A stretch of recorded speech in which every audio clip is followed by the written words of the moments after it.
একটি উচ্চ অভিলাষী সেনাবাহিনী ভারতের রয়্যাল একাডেমির মধ্যে দিয়ে শহীদ জিয়া রহমানকে হত্যা করা হয়েছিল। কি কারণে করা হয়েছিল? শহীদ জিয়া রহমান জবাব সাধারণ সিপাহী জনতার বিপ্লবের মধ্যে দিয়ে এই দেশের ক্ষমতা গ্রহণ করেছিল। শহীদ জিয়া রহমান ক্ষমতা এসে একটি স্বৈরাচারী আওয়ামী লীগ সরকারকে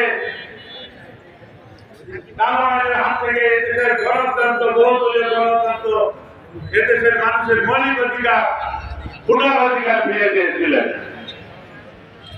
সেই কারণে ভারতের রয়্যাল একাডেমির মাধ্যমে জিয়া রহমানকে হত্যা করা হয়েছে। আজকে যদি জিয়া রহমানের জন্ম না হতো, এই দেশ তাদের হাতে পর্যন্ত স্বাধীন হতো না। শাসকগোষ্ঠী যখন এই দেশের মানুষের অধিকার ফিরে নিয়েছিল, এদেশের মানুষের মৌলিক অধিকার, এদেশের মানুষের অধিকার বলতে কিছুই ছিল না। শাসকগোষ্ঠী এদেশের মানুষের পর ভয় এদেশের মানুষের উপর পাকিস্তানি কায়দায় এই বাংলাদেশের মানুষের উপর ক্ষমতা অপব্যবহার করেছিল। আর আমার যখন এই পাকিস্তানি শাসকগোষ্ঠী 26শে মার্চ এদেশের ভূমিকা মানুষের উপর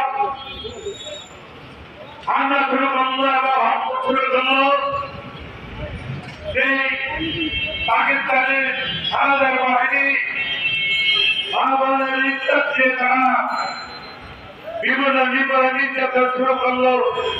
দেশে হামলার মতো ছিল না। এই দেশে একমাত্র দুটি দল ছিল, আওয়ামী লীগ এবং জামাত।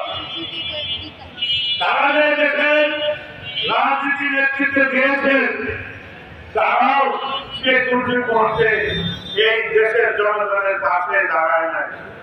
একমাত্র শহীদ জিয়া রহমান সেই ত্রুটিগুলোকে এই দেশের মানুষের এই বিপদগুলোকে হার করেছিলেন এবং ঘোষণা দিয়েছিলেন।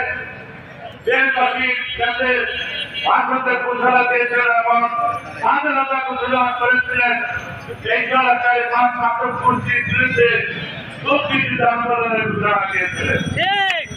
তখনই শহীদ জিয়া রহমানের নির্দেশে এই দেশ 9 মাস যুদ্ধ করে এই দেশ স্বাধীনতা অর্জন করেছে। আমরা তো শুনে যাই, আমরা তো খুব একটা ছোট ছিলাম না।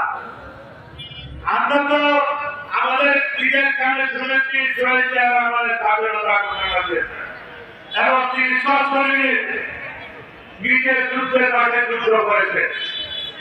আপনাদের আমার কথা শুনে যাচ্ছে আওয়ামী লীগের কোন নেতা স্বাধীনতা ঘোষণা করেছেন বা তারা যুদ্ধের মাঠে মুক্তিযুদ্ধ করছে।